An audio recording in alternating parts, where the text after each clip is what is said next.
If I was like in Fish, that's the song I'd bring. I'd be like, hey, Trey, check this out, man. Right? Put on a little of that stuff in the chorus. And that's the song right there, man. Come on. You just got 60,000 people vibing out. Right?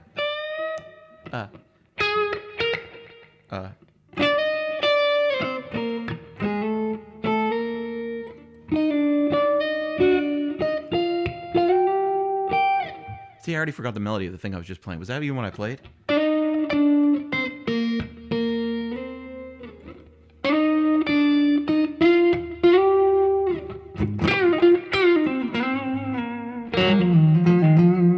That would be cool, you know what I mean?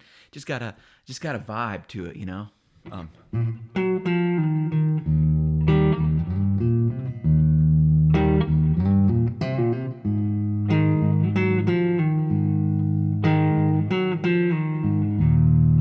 It sounds like people trying to get funky down at the old 4-H club, you know? It ain't too funky. It ain't offensive funky. It's just a little bit of that.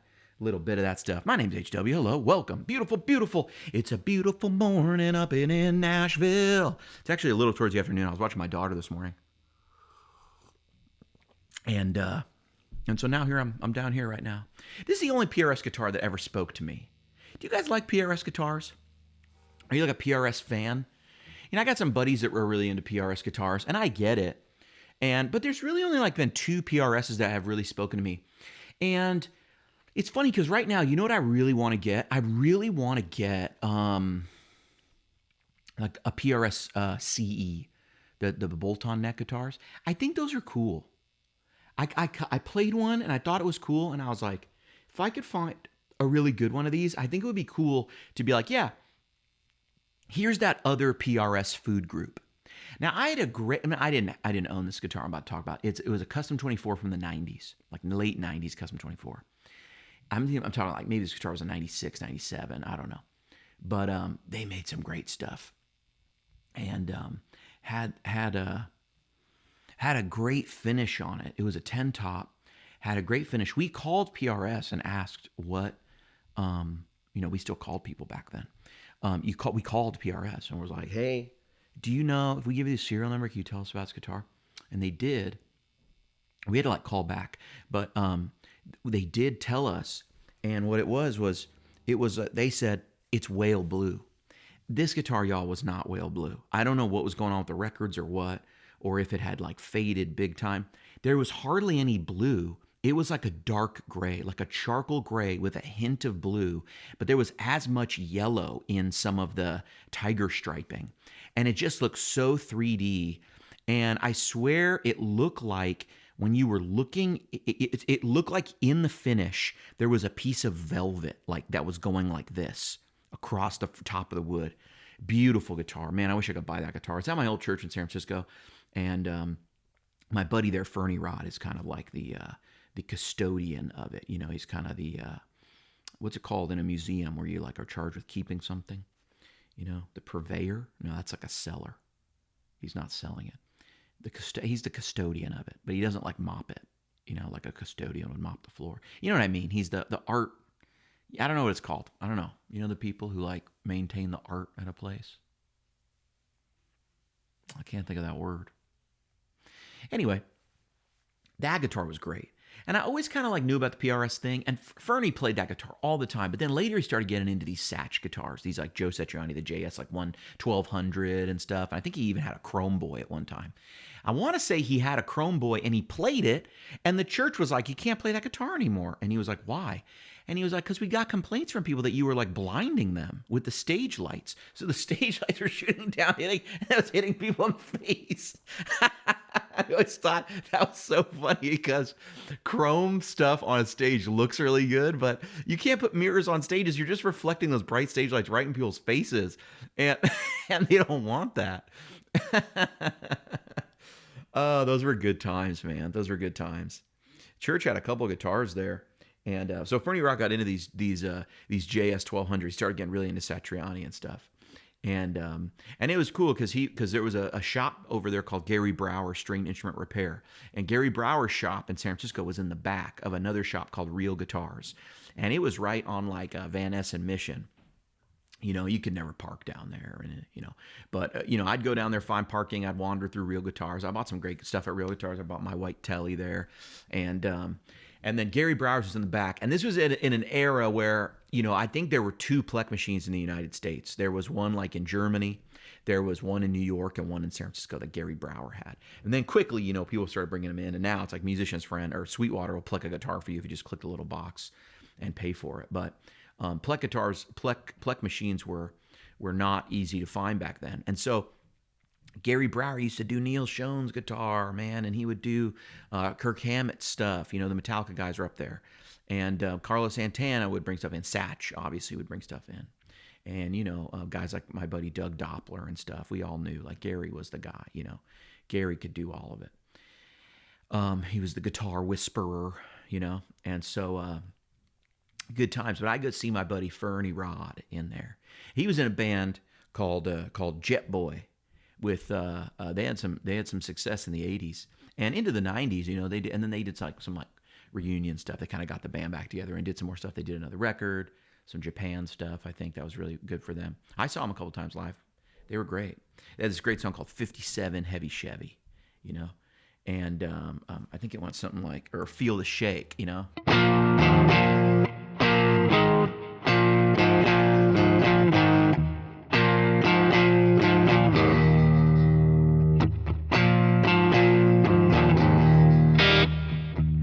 It was something like that. I kind of remember the riff from like remembering the song, But I think it was something like that. Yeah, was that it?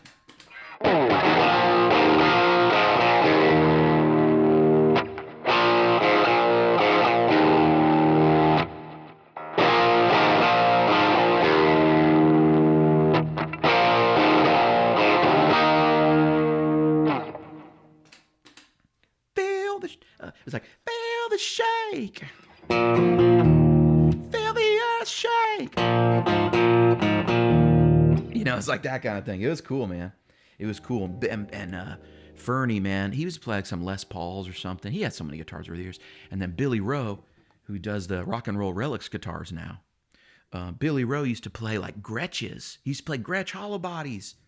Like the 6120s or something, I guess they were. Or maybe play like a White Falcon into like a Marshall stack, But anyway, he had this great guitar. So Fernie Rod was like, he had like this PRS guitar because we played at the church, and when he got into the Satch guitars, he was like, I'll leave this. Hey Johnny, the guitar's backstage. If you want to take that home, play it on a weekend, because no one was playing it really when he wasn't into it. So I was like, okay. So I kind of like inherited it for a little while. I got to like borrow it and stuff, and I'd play it randomly different times. I'd be like, hey, can I play? Are you playing the PRS? Can I take it? And if it was like it's at my it's at my house, that meant I knew he was playing it. But if he was like, yeah, it's in the back, then it's like nobody's playing it right now. So enjoy. And that was cool. So that guitar kind of turned me on to PRS a little bit. And, I really want a CE now because it had that vibe. But this guitar, man, was like the only PRS guitar that really ever spoke to me.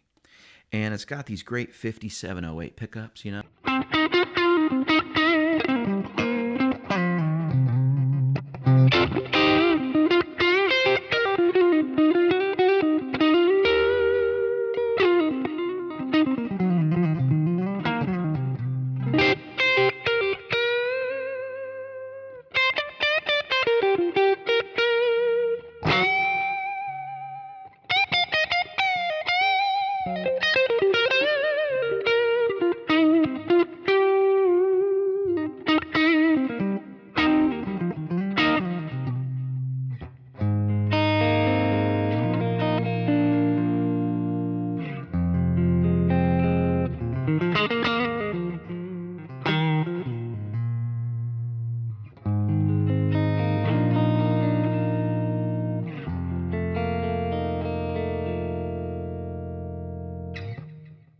Just beautiful. So the story I always heard was that Paul found some old wire from some company that bought the same nickel wire. I don't know what kind of wire, copper wire in that they use in the PAFs. He found some for a while that had gone to some other company that didn't make pickups. They used it for some other industrial purpose, right? And Paul found this stuff for sale and said, wow, that's the same wire that Gibson used to buy, and it's unused.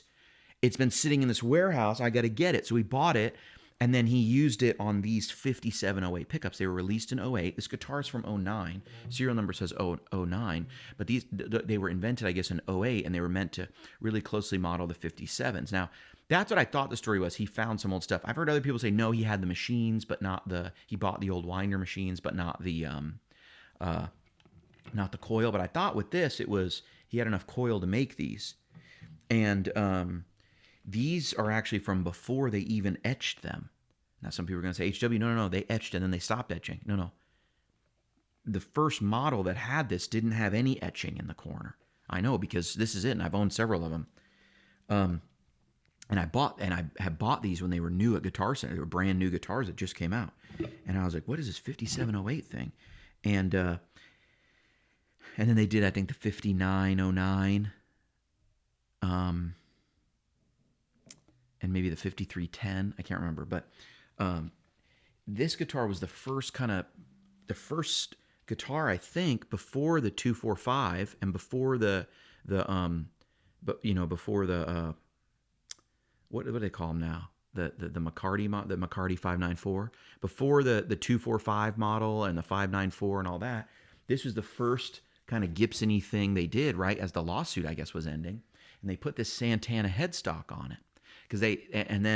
And then the 594 comes after this. They were using the one-piece bridge. They had just made the 5708s. They put it on here. And then another model of this guitar, they called it the Ted McCarty. It had P90s, and they did this in single cut and double cut. And I always thought this guitar was like the start of the like F.U. Gibson kind of guitars. The 594 I always think of as like the F.U. Gibson, you lost.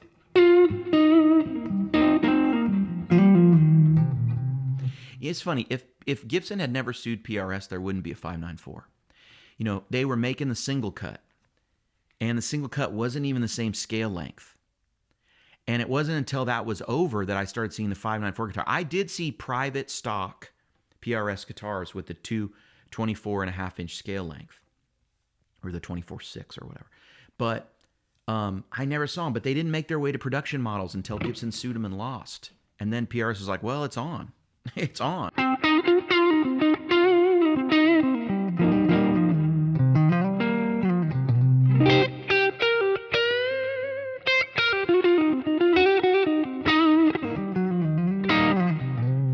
So the story goes like this. I bought one of these guitars.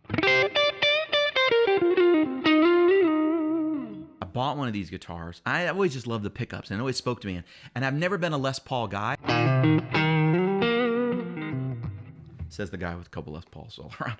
But I've never really been a Les Paul guy, and I wasn't for a lot of years. But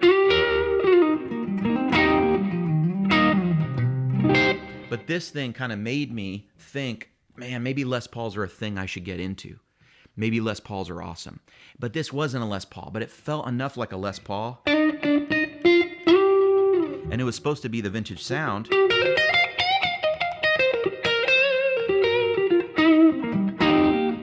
And it just sounded great.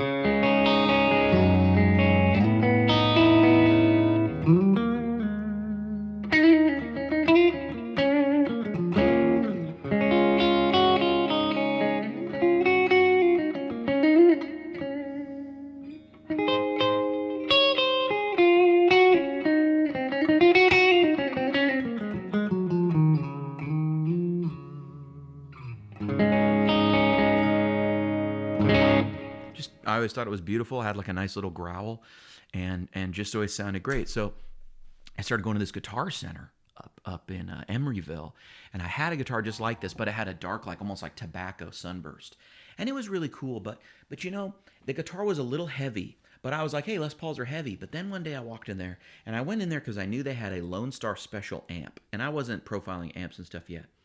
But I went in there and I thought I'm gonna buy this amp because I wanted like a 2-channel amp. I was playing a lot of combos, Fender stuff, Voxy stuff, and I was using pedals, and I wanted something that had like a dirt channel. You know, I kind of for a while got into this thing. I was like, I need my distortion to be from the tubes, man. You know, it's like it all goes through tubes in the end, right? And then it all gets digital at the board, right? Because we were running Pro Tools back then, and everybody runs Logic today, and most music's on YouTube and Spotify. So it's all tube, it's all digital in the end. Doesn't really matter. It's all transistor, tube, and digital somewhere in the circuit. And, you know, I walked in there in like the cheapest car you could imagine. It was a 98 Corolla. And I don't know if y'all ever owned late 90s Toyotas, but the finish, the clear coat peels off those year cars. Toyota did something wrong. Because you get like 8 or 9 years into the guitar's life and the clear coat just starts coming off. So you get this white haziness as the clear coat lifts or whatever, and it just looks terrible, and then it starts peeling. And I was really into Ron Paul at the time, so I just had Ron Paul. I had 4 Ron Paul decals that I put on the car, and so it was like the Ron Paul mobile. And I'd park my car, walk away, and people would be like, "What, do you sell houses?" I guess they thought I was promoting myself on the car. And I always thought, man, if I sold houses and this was my car and I put my name on it, you would think I didn't know how to sell a house. Because we didn't have, I was just married. And we didn't have a lot of money or anything. And one of the reasons we didn't have a lot of money is probably because I used to roll up to Guitar Center in that car, and I walked in there to get that Lone Star Special, and I saw this guitar, and I thought, oh, that's like mine, but it's got a different finish. And I played it, and it was light and resonant, and it sounded a lot like mine, but it was lighter. And I was like, whoa. So what did I do? I bought this, and I bought the amp. And I made the guy help me out with it. And he helped me out. And I remember there was like a nice like BMW 300 series, and then my car. And I was like, it's right here, the black one. They were both black. And he stopped behind the BMW. Because, I had spent like, I don't know, this guitar when I first bought it was like $1,600 or $1,800, and that was like in these years, which must have been like 04, in 09, right? I think it was $1,899 or something, or $1,999. I don't remember. But then I bought the amp too, and the amp was used, and so the amp maybe was $16. So, dude, I mean, I had plopped down close to $4K. I mean, it was probably 36 or something like that, but tax and everything, it was probably 36 or something like that. Maybe 38. I don't know. I don't even remember. But that's like a lot of money. It's a lot of money now. It was even more money then. And he like waited right there, and I kept walking a little bit, and he was like, "Oh, this one." And then I remember as we were putting it in the trunk, he's like, "So what do you do, man?" I was like, "Bro, I drive this shitty car and play guitar. Like, that's what I do." And man, those were just times. But this guitar really spoke to me. So I brought this home and I compared it with my other one. You know what? I quickly realized when I plugged it in, this one just had more mid range. That one had more highs and lows. And I think it was the mass of the guitar. The other one was heavier. And I kept this one. And I'm so glad I did because I struggled with which one to keep because I couldn't afford to keep them both. You know, my wife wasn't mad at me, but I was spending money that wasn't for this purpose, you know. And I'm so glad I kept it because for years, I never bought a Les Paul because this was just the guitar that I was like, that cured my Les Paul gas.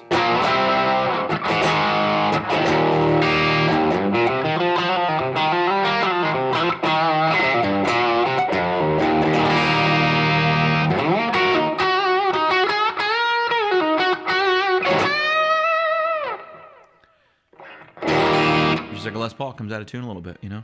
No, this guitar is usually rock solid, but, you know, the only PRS that ever spoke to me. I just never really jived with the longer PRS scale, that in-between feel, in between a Fender and a Gibson. I just never jived with it. I've had a couple PRSs over the years that like kind of found some favor, but just never could do it. It was always, for me, it was like the Les Paul PRS that did it, you know? And then in the more recent years, I kind of started getting into the Japanese guitars, and I kind of discovered what I think I like about, you know, a Les Paul style guitar. But, yeah, I don't know. PRS. Me and PRS never really fell in love, but this guitar was the exception to that.